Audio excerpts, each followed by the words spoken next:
My name is Betsy Davidson.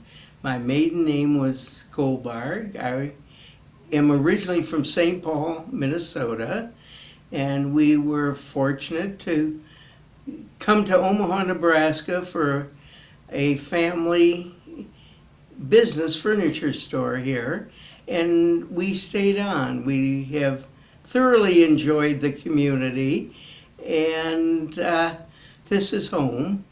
We have two wonderful children, Mary Beth Muskin and Doug Davidson, Alan Douglas Davidson, who has gone by Doug all of his years. Um, I had a very happy, probably wondrous growing up time in St. Paul. Everything was quite easy and extremely pleasant, and a very happy household and fun. It was a household with a great sense of humor, and it made for very pleasant living. My father had a bookstore in St. Paul, so we met interesting people. Like one night, Carl Sandburg came over for dinner and gave me a book called Rutabaga Stories and autographed it with a sentence that made more and more sense and was appreciated more and more as the years went on. May your feet always take you where you want to go. And I have cherished that through the years because it has gained meaning for me, and how lucky I was. I didn't appreciate it as much at the time to be in contact with such an outstanding mind and ability, but as I got older, I appreciated it more and more. My father was extremely active in community things in St. Paul. He and Arthur Bryn from Minneapolis started the Anti-Defamation League as volunteers for several years, and until a paid person came into being. I grew up with the phone ringing almost any hour of the day or night with different problems that were going on, like Father Coughlin out of Detroit, and major problems where people weren't as humane as they should be and as we hoped them to be. We always had a dog, and so I'm used to rubbing dogs' tummies and having them around. I went to school, grade school and high school in St. Paul and the University of Minnesota, and had a wonderful group of friends of various backgrounds, and I appreciated it greatly. Oh, my father also was very involved in getting AZA started. Having two daughters, I think he was thrilled to be in the company of young men and seeing them develop also. We lived across the street from the river. We lived on the River Drive in St. Paul and had a big weeping willow tree in the front yard.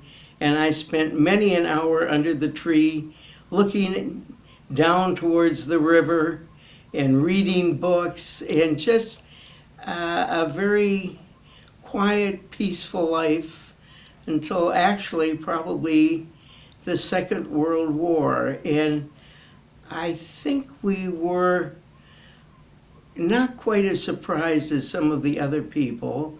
My parents and another couple had gone to Europe in 1939, and came home terribly shocked at what they had heard and seen over there as far as the war getting started and what was going on in Germany. And in this country we really seemed to know almost nothing. There was nothing in the newspapers, nothing on the radio, and of course there was no television then. And so we had a year or two of thinking about it, concern about it, and not much was done about it. My family, I had a wonderful mother and father and a sister 7 years older than I was. I was the baby and enjoyed it thoroughly. And an aunt, my mother's sister, who taught school through the years, lived with us. And it was just a very comfortable, pleasant household. People didn't raise voices in our house. I'm sure there were moments of being disturbed or angry and such, but they were just moments. And even as a little girl, if I was upset about something, I would go upstairs to my bedroom and cry. And when my aunt would sit down at the piano and play Mighty Like a Rose, and my mother had a lovely voice and would sing, I would come down and join her with my no-tone voice. And so things were handled in a very friendly manner and easy manner. I was just most fortunate. And I don't think I even realized it until I got into high school and viewed other homes that were not as happy and pleasant of mine. I thought everybody had the same type of home life, and what a shame that they didn't. It was comfortable, it was happy, and as an adult, I've appreciated it greatly. And we're still in our home now, and the thought of moving out is something that I really find quite disturbing. It's comfortable, and we've been very happy there. And I've never lived in an apartment. We did live in Grand Forks, North Dakota, after we were married, and the end of January on a blizzardy, miserable, snowy, cold night. And I had a very small wedding at home in front of the fireplace. My mother had died 6 months before, and it was a very happy time and a very difficult time. And after 67 years, the loss is still a very prominent part of my life. It's something that you don't always get over. If you have wonderful family, they are missed and appreciated for what they were throughout the years, and you're grateful because you've had such a fortunate growing up time. And I hope my children will have the same feelings. But I'm afraid I may not be quite as level or even a personality as some of the people that I grew up with. But we try, and we have been so fortunate to have two wonderful children. We did something that everybody in Omaha probably thought we were crazy.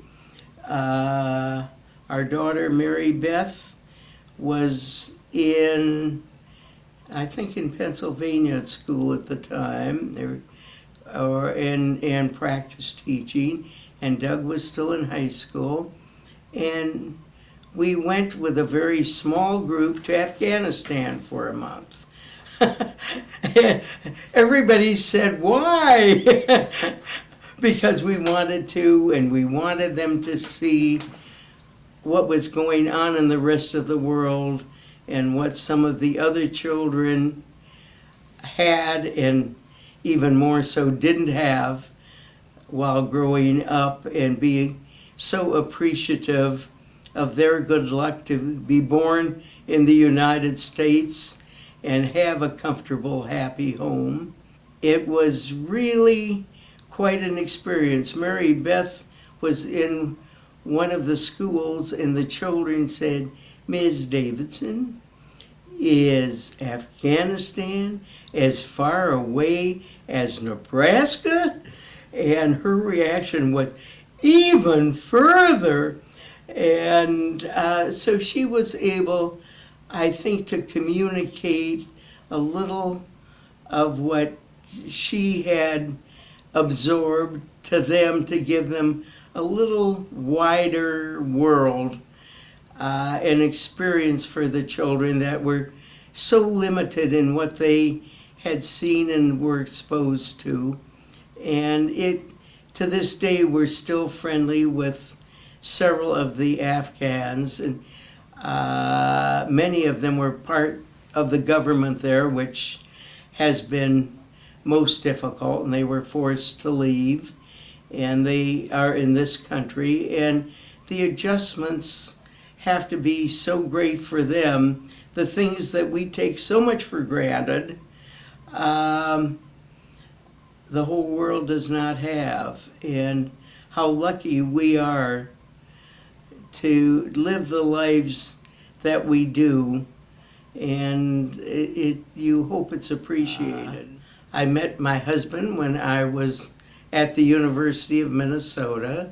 I was dating someone else, and I met him, and we started dating, and I also was going at the same time with a friend of his.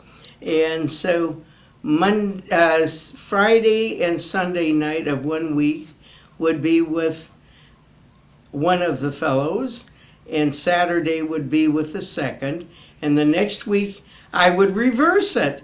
And it worked out really amazingly well. They were both extremely special, kind, nice, outstanding people.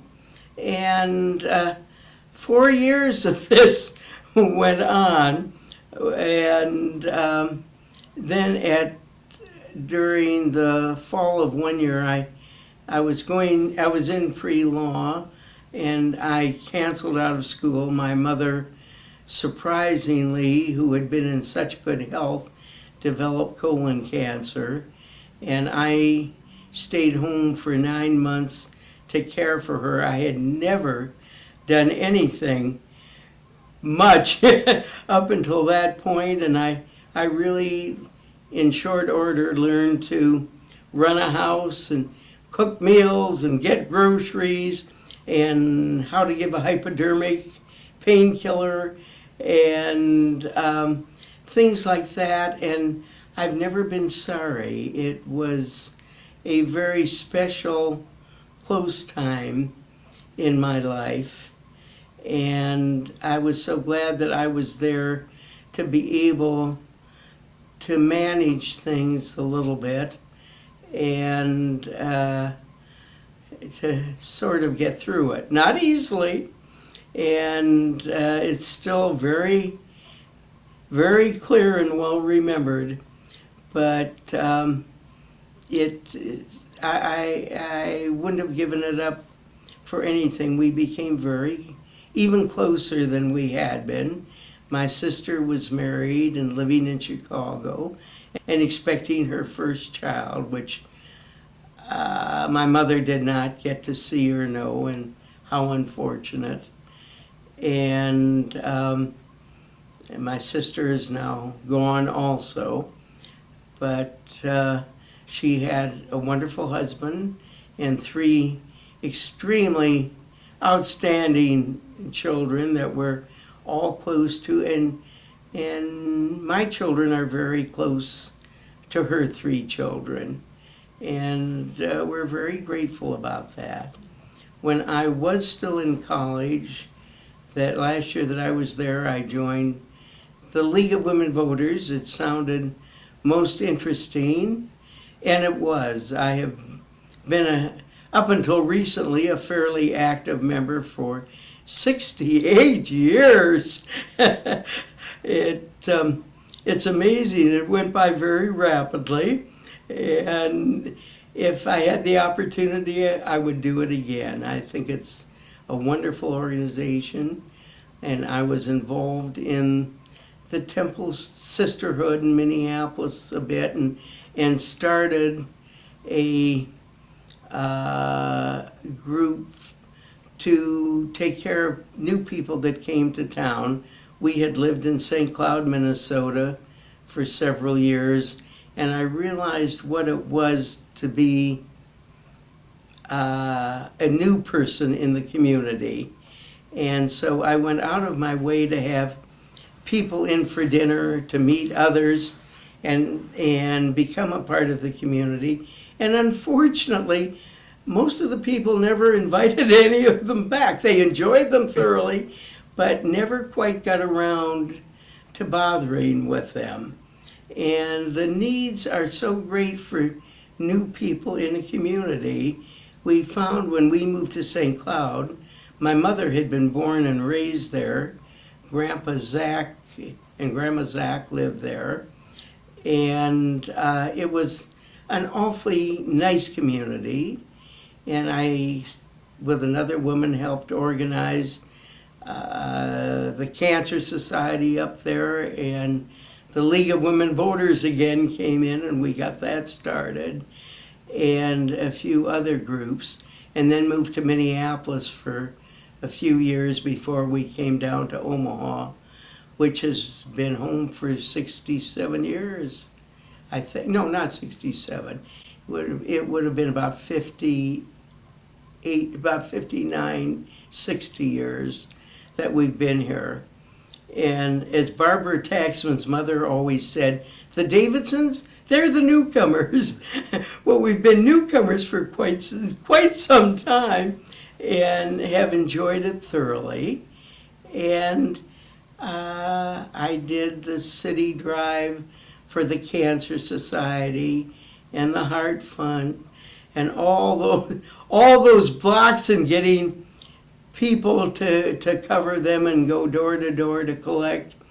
I enjoyed and appreciated it at the time, but I'm certainly glad I don't have to do it this year or next year. It's something that needs to be done, but is very difficult to get organized and get people to work and get the money and turn the money in and all that. But there are so many causes that are so in need of help, and use the money wisely, that it does need to be done. I have been basically panicked about the election that is coming up in 2 weeks. I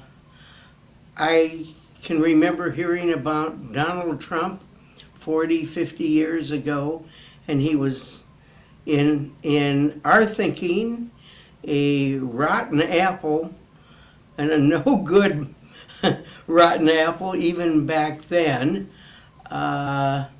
He did terrible things. He used people. He abused people. And I'm very, very concerned about the election, like I haven't been ever before, and I've never missed voting in any election. The vote is so important, and each vote does count and can make a difference. But this election is like no other election we've ever had, where the candidates are basically disliked. But how Donald Trump could have gotten as far as he's gotten is amazing to me, and that people are going along with him, I think, is even more amazing, feeling that they want change, which is understandable. There are many people that want changes made in politicians and political activities. but he has always been so involved in Donald Trump and not in anyone else. He has been massively abusive to a majority of the people that he has worked with or have worked for him. And I can't understand how he could have developed the following that he has. I think I will be glad when the election is over. I know that Hillary Clinton is not massively popular or well liked, but at least she's extremely well trained and very capable because of her massive experience in different facets of government, and hopefully she would be an extremely good president. You never really quite know, but the political scene has gotten so divisive, and rather than being in a different party but working together for the good of the country, the parties seem to have separated and are more interested in the good of the party rather than the good of the country. And it's been very bad, and hopefully we can get back to a more rational approach to government and better people who are involved in our government.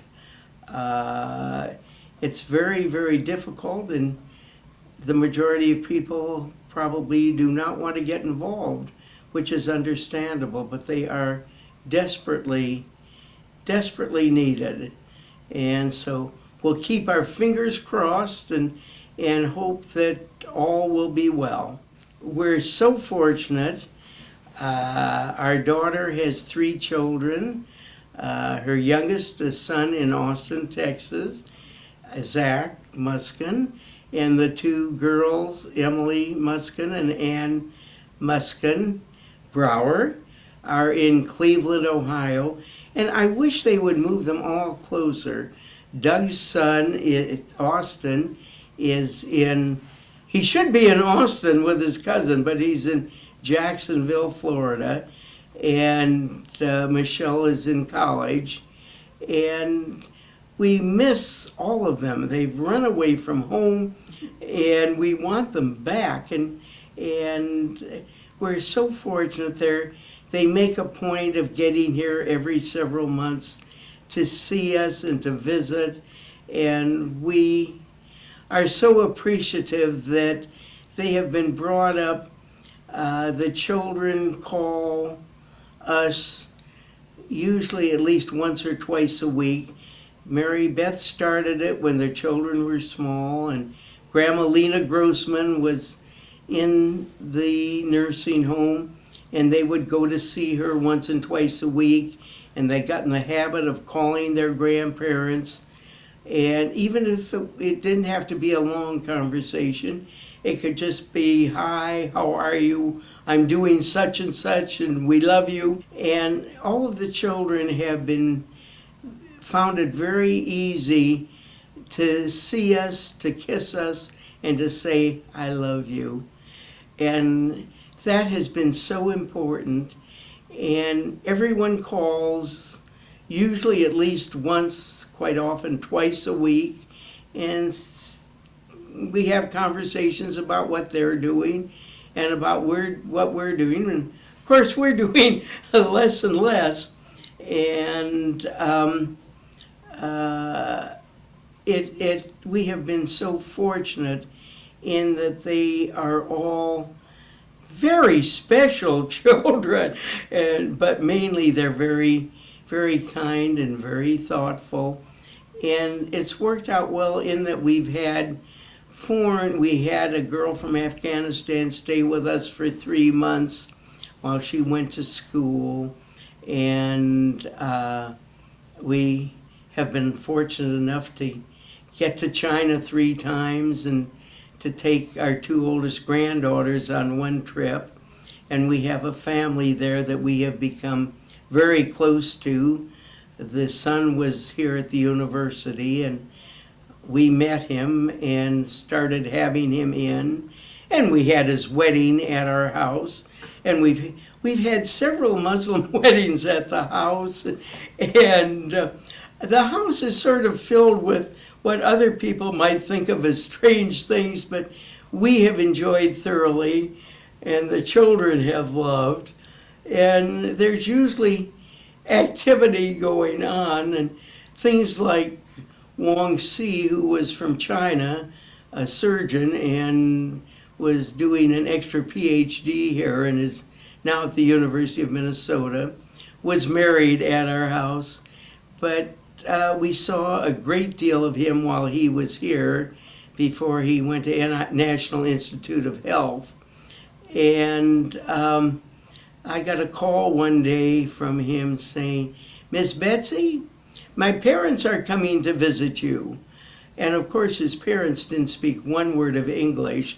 His father and mother had been sent rural during the Cultural Revolution, and he was basically raised by his sister in the government and spent 8 years without his parents. And these were things that were so difficult for us to understand. But with each person that we met, we were more and more appreciative that we were here. And Wang Xi was married at the house. His parents came for a month, we not speaking a word of English, and they not speaking a word of Chinese. We couldn't speak Chinese, and they couldn't speak English. And we managed beautifully. It was such a treat having them. They were so easy to have around and to smile at. And as the days went on, I would understand a few things that she was saying, and she understood by the time they left quite a bit of English, as did Daki Wong. And they were outstanding people. We're still in contact with them. We have seen them over in China several times, and how lucky we have been to have sort of accidentally fallen into contact with such unusual, nice people. A lot of it was through the university and the Foreign Studies Department, and they were appreciative that we would take people, outstanding people. We're still in contact with them. We have seen them over in China several times, and how lucky we have been to have sort of accidentally fallen into contact with such unusual, nice people. A lot of it was through the university and the Foreign Studies Department, and they were appreciative that we would take people in, and we were massively appreciative that we had the opportunity to get to know them and to see what was going on in other parts of the world, and we're still in communication with them and with many of the Afghans, although most of the ones we know are out in California now, and they don't get back here to see us, and we haven't been out there recently. But it was a great program at the university, and we were able to be a part of it and meet many people not only meet them, but really get to know them and what their thoughts were and how they lived. And it certainly was ideal for the children. And I can remember when Hassan and Lamar, Hassan was here to get graduate work done, and his wife came over with their 4-year-old, Hashmatullah. It took me almost a year to be able to get that name straight. It was so difficult to remember, but we picked them up at the airport, and as we drove up to the garage door, my husband Art was in North Carolina at Furniture Market, but I pushed a button and the door went up, and 4-year-old Hashmatala was absolutely overcome. And in Persian he said, "It's magic." He had never seen anything like that. And so many of the things that we take for granted really should be appreciated to a greater extent. The majority of the people in the world just don't have them and haven't seen them, and they are miracles to them. And so if we count things out right and think about it, we are living in an age of miracles that we should really appreciate. And just we are so lucky with our children, who we have thoroughly enjoyed and have been so constantly helpful and there for us. And the shoes are sort of on the other foot.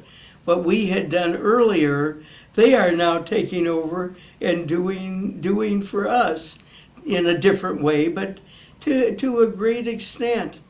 And so we're all very appreciative, and we're appreciative of Omaha. And the children, I think, are too, that it's been such a nice community for us. I never wanted to leave St. Paul and Minneapolis. I loved it there, as did Art. And we have loved it in Omaha and met wonderful, wonderful people that we truly appreciate having as our friends. And may everyone be healed and hearty and healthy and just have an awfully good year. We have been so fortunate with the 2 children that we have, Mary Beth and Doug, who is Alan Douglas, that they have been here for us at every turn.